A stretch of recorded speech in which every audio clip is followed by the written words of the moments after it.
ABCD, आत्मा, परमात्मा, connection और ड्रामा।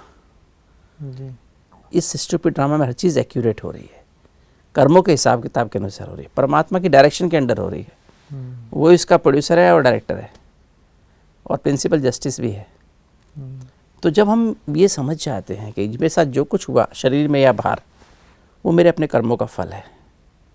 अगर मेरे पिताजी ने मुझे कुछ कहा, मेरी माँ ने कुछ कहा, मेरे दोस्त ने कुछ कहा, बिजनेस पार्टनर ने कुछ मेरे साथ बिहेव किया, धोखा दिया, या मुझे रोग आया, मेरे अपने कर्मों का फल है ना। तो अब ये हील होना शुरू हो जाता है। मैं सबको माफ़ कर देता हूँ, खुद को भी, मेरे से भी कुछ गलतियाँ हुई, मैं अपने आप को भी माफ़ कर देता हूँ। तो ये जो हमने अब जो 90% जो विचार रहे थे, मैंने क्या कर दिया उनको, जो मेरे सबकॉन्शियस में भरे पड़े थे, मैंने हील कर दिया। हील हो गए। और भविष्य की इनसिक्योरिटीज़ वो भी हील हो गई। वो भी हील हो गई। और वर्तमान में क्या फील कर रहा हूँ, मैं आत्मा हूँ, ये भी आत्मा है, परमात्मा मेरे साथ है, हर संबंध की अनुभूति मुझे बाबा के साथ की है, परमात्मा के साथ की है, और अभी मैं परमात्मा की डायरेक्शन पे कर्म कर रहा हूँ, इस समझ से कर्म कर रहा हूँ। अब ये ज्ञान का, कहते हैं ज्ञान का तीसरा नेत्र। ज्ञान का ऐसे नहीं कोई यहाँ तीसरी आँख होती है यहाँ पर, ये सत्य के समझ की तीसरी नेत्र है। पहले मैं आपको एक मेल के रूप में देख रहा था, अभी मैं आपको आत्मा के रूप में देख रहा हूँ। पहले अपनी बहन को या भाई को, मैं पत्नी को एक अलग आदमी के रूप में देख रहा था, अलग व्यक्ति के रूप में। अब मैं उसको एक आत्मा के रूप में, एक हम एक ही पिता के बच्चे हैं।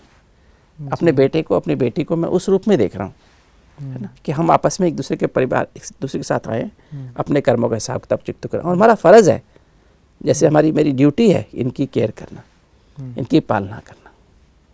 जैसे एक डॉक्टर का फ़र्ज़ है अस्पताल में जाकर पेशेंट की केयर करना, है ना, कितने वो दिल से कर पाता है, उसी फ़र्ज़ से बिना इरिटेट हुए हम उनकी केयर करते हैं।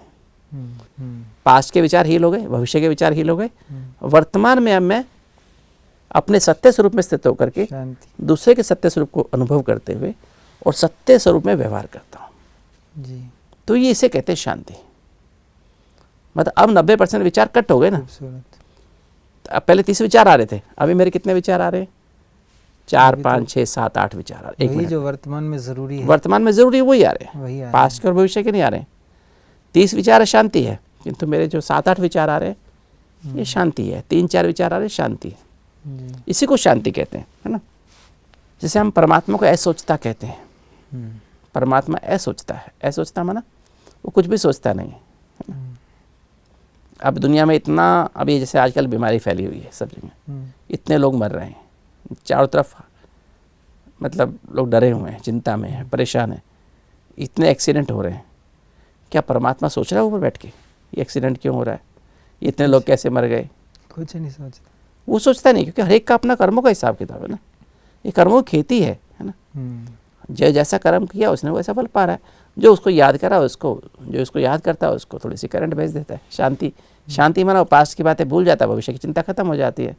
पास्ट का चिंतन खत्म, भविष्य की चिंता खत्म, वर्तमान में टिक जाता है, विचार स्लो हो जाते हैं, उसको अच्छा लगता है, शांत हो जाता है मन, दुख खत्म हो जाता है। शांति से दुख होता है डिस ईज, है ना।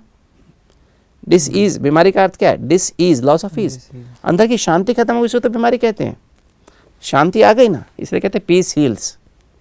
अब पीस का, शांति का डायरेक्ट कनेक्शन हमारे फेफड़ों से है। शांति ब्रेन को भी चाहिए, ब्रेन की सेल्स को भी चाहिए, आँख नाक कान मुख त्वचा को भी चाहिए, और इम्यून सिस्टम को भी चाहिए।